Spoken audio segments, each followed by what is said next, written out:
बहुत समय पहले की बात है। एक राज्य में एक राजा था जिसका नाम रामधन था। उनके जीवन में सभी सुख थे। राज्य का कामकाज भी ऐशो आराम से चल रहा था। राजा के नैतिक गुणों के कारण प्रजा भी बहुत प्रसन्न थी। और जिस राज्य में प्रजा खुश रहती है, वहां की आर्थिक व्यवस्था भी दुरुस्त होती है। इस प्रकार हर क्षेत्र में राज्य का प्रवाह अच्छा था। इतने सुखों के बाद भी राजा दुखी था, क्योंकि उसकी कोई संतान नहीं थी। ये दुख, ये गम राजा को अंदर ही अंदर सताता रहता था। प्रजा को भी इस बात का दुख था। वर्षों के बाद राजा की यह मुराद पूरी हुई और उसे एक पुत्र की प्राप्ति हुई। पूरे नगर में कई दिनों तक जश्न मना। नागरिकों को राजमहल में दावत दी गई। राजा की इस खुशी में प्रजा भी झूम रही थी। एवं इंतजार के बाद राजा को संतान प्राप्त हुई थी, इसलिए उसे बड़े लाड़ प्यार से रखा जाता था। लेकिन अति किसी भी चीज की अच्छी नहीं होती। अधिक लाड़ ने राजा के पुत्र नंदन सिंह को बहुत बिगाड़ दिया था। बचपन में तो नंदन की सभी बातें दिल को लुभाती थी, पर बड़े होते होते यही बातें बदतमीजी लगने लगती हैं। नंदन बहुत ज्यादा जिद्दी हो गया था। उसके मन में अहंकार आ गया था। वो चाहता था कि प्रजा सदैव उसकी जय जयकार करे, उसकी प्रशंसा करे। उसकी बात न सुनने पर वो कोलाहल मचा देता था। बेचारे सैनिकों को तो वो पैर की जूती ही समझता था। आए दिन उसका प्रकोप प्रजा पर उतरने लगा था। वो खुद को भगवान के समान पूछता देखना चाहता था। आयु तो बहुत कम थी, लेकिन उसका अहम कई गुना बढ़ चुका था। नंदन के व्यवहार से सभी बहुत दुखी थे। प्रजा आए दिन दरबार में नंदन की शिकायतें लेकर आती थी, जिसके कारण राजा का सिर लज्जा से झुक जाता था। यह एक गंभीर विषय बन चुका था। उनसे अपने दिल की बात कही कि वे राजा के इस व्यवहार से अत्यंत दुखी हैं। राजकुमार इस राज्य का भविष्य है। अगर उनका व्यवहार यही रहा तो राज्य की खुशहाली चंद दिनों में ही जाती रहेगी। दरबारी राजा को सांत्वना देते हैं और कहते हैं कि आप हिम्मत रखें, वरना प्रजा निसहाय हो जाएगी। राजा मंत्री ने सुझाव दिया कि राजकुमार को एक उचित मार्गदर्शन एवं सामान्य जीवन के अनुभव की जरूरत है। आप उन्हें गुरु राधा गुप्त के आश्रम भेज दीजिए। सुना है वहां से जानवर भी इंसान बनकर निकलता है। यह बात राजा को पसंद आई। उसने नंदन को गुरु जी के आश्रम में भेजा।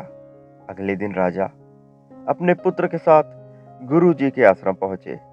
राजा ने गुरु राधा गुप्त के साथ अकेले में बात की और नंदन के विषय में सारी बातें कही।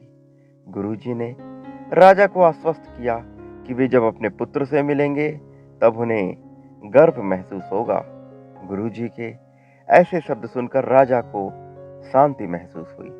वे शहर अपने पुत्र को आश्रम में छोड़कर राजमहल लौट गए।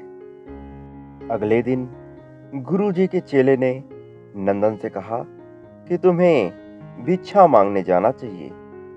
तुम्हें भिक्षा मांगकर भोजन करना पड़ेगा। जिसे सुनकर नंदन ने साफ इनकार कर दिया। चेले ने भी उसे कह दिया कि अगर पेट भरना है तो भिक्षा मांगनी होगी और भिक्षा का समय शाम तक ही है, अन्यथा भूखा रहना पड़ेगा।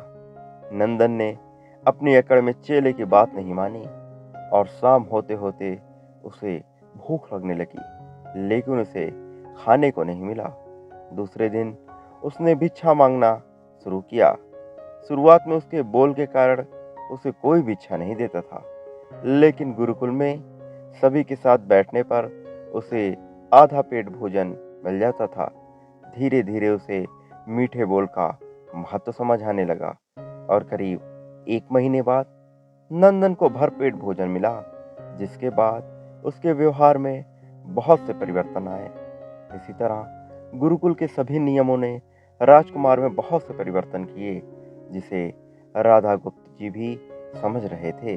एक दिन राधा गुप्त जी ने नंदन को अपने साथ सुबह सवेरे सैर पर चलने को कहा। दोनों सैर पर निकल गए। रास्ते भर बहुत बातें की। गुरुजी ने नंदन से कहा कि तुम बुद्धिमान हो और तुम में बहुत अधिक ऊर्जा है, जिसका तुम सही दिशा में उपयोग करना चाहिए। दोनों चलते चलते एक सुंदर बाग में पहुंच गए, जहां बहुत सुंदर सुंदर फूल थे, जिनसे बाग महक रहा था। गुरुजी ने नंदन को बाग से पूजा के लिए गुलाब के फूल तोड़ने को कहा। नंदन झट से सुंदर सुंदर गुलाब तोड़ लाया और अपने गुरु के सामने रख दिया। अब गुरुजी ने उसे नीम के पत्ते तोड़कर लाने को कहा। नंदन वो भी ले आया। अब गुरुजी ने उसे एक गुलाब सूंघने दिया और कहा, बताओ कैसा लगता है। नंदन ने गुलाब सूंघा और गुलाब की बहुत तारीफ की।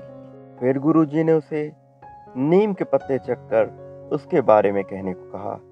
जैसे ही नंदन ने नीम के पत्ते खाए, उसका मुंह कड़वा हो गया और उसने बहुत निंदा की और यहाँ वहाँ पीने का पानी ढूंढने लगा। नंदन की यह दशा देख गुरुजी मुस्कुरा रहे थे। पानी पीने के बाद नंदन को राहत मिली और फिर उसने गुरुजी से हंसने का कारण पूछा। तब गुरुजी ने उससे कहा कि जब तुमने गुलाब का फूल सूंघा तो तुम्हें उसकी खुशबू बहुत अच्छी लगी और तुमने उसकी तारीफ की, लेकिन जब तुमने नीम की पत्तियां खाई तो तुम्हें वो कड़वी लगी और तुमने उसे थूक दिया और उसकी निंदा भी की।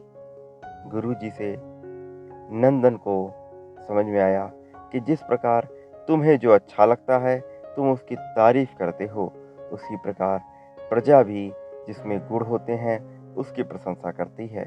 अगर तुम उनके साथ दुर्व्यवहार करोगे तो वे यह कभी दिल से नहीं कर पाएंगे। इस प्रकार जहाँ गुण होते हैं वहाँ प्रशंसा होती है। नंदन को यह बात विस्तार से समझ आ गई। इस बार जब वो अपने महल लौटा तो नंदन में बहुत परिवर्तन आ जाता है। वो बाद में एक सफल राजा बनता है। दोस्तों, आज के समय में यदि हम लोगों से अपनी बातें मीठे स्वर में, मीठे तरीके से नहीं बोलेंगे तो हम अपने कार्य को कभी भी करवा नहीं पाएंगे। इसलिए हमेशा मीठी वाणी रखनी चाहिए, जिससे लोग हमारा सम्मान करें और हम जीवन में आगे बढ़ सकें। जय हिंद।